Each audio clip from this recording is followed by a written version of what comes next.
Genetic markers.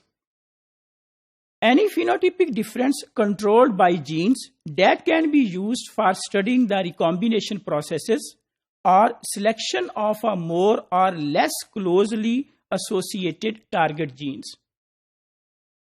In other words, anything in the genome that is variable and can be used to compare the individuals. Mean anything or any sequence that is variable in the genome and that can be used to study the variations between the individuals. They are called as genetic markers.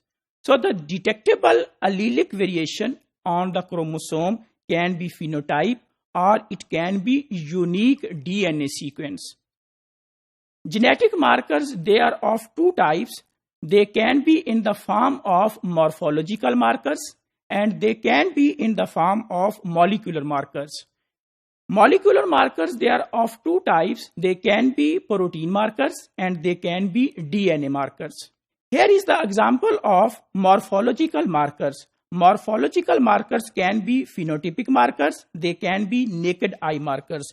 Here we can see the examples of the phenotypic and naked eye markers that we can differentiate between whole and naked seeds. We can differentiate between white and black. If these are the phenotypes either on plants or on animals, we will say that these are the morphological markers, and morphological markers are due to the DNA sequence.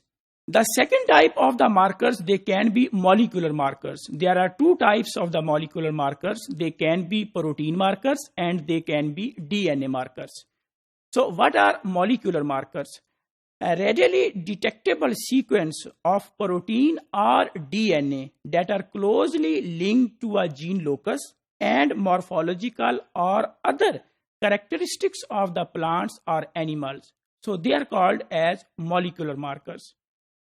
Detectable sequence of protein or DNA whose inheritance can be associated with the traits independently from the environment. It means that there should be no effect of the environment on the phenotypic characters. So molecular markers can be the polymorphisms and they can be the DNA polymorphisms. In case of DNA markers, there are different types of the DNA markers. They can be RFLP, they can be AFLB, RAPD, SSR and SNP. All these are different types of the DNA markers. Now, what are the protein markers? Protein markers can be in different forms. They can be alloenzymes like isoenzyme of protein nature, whose synthesis is usually controlled by codominant alleles. So these are the type of the enzymes which are called as isoenzymes, and their synthesis is usually controlled by codominant alleles. Other types of the protein markers, they can be isozymes. A species of enzymes. What are the isozymes?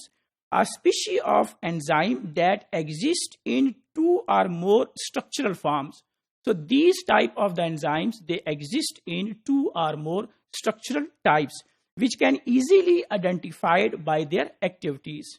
These are different types of the protein markers. They can be in the form of gliadin, they can be in the form of glutenin, they can be in the form of gluten. So if we conclude that what are genetic markers, genetic markers, they are any phenotypic difference controlled by the genes that can be used for studying the recombination processes or selection of more or less associated target genes. So these are called as genetic markers.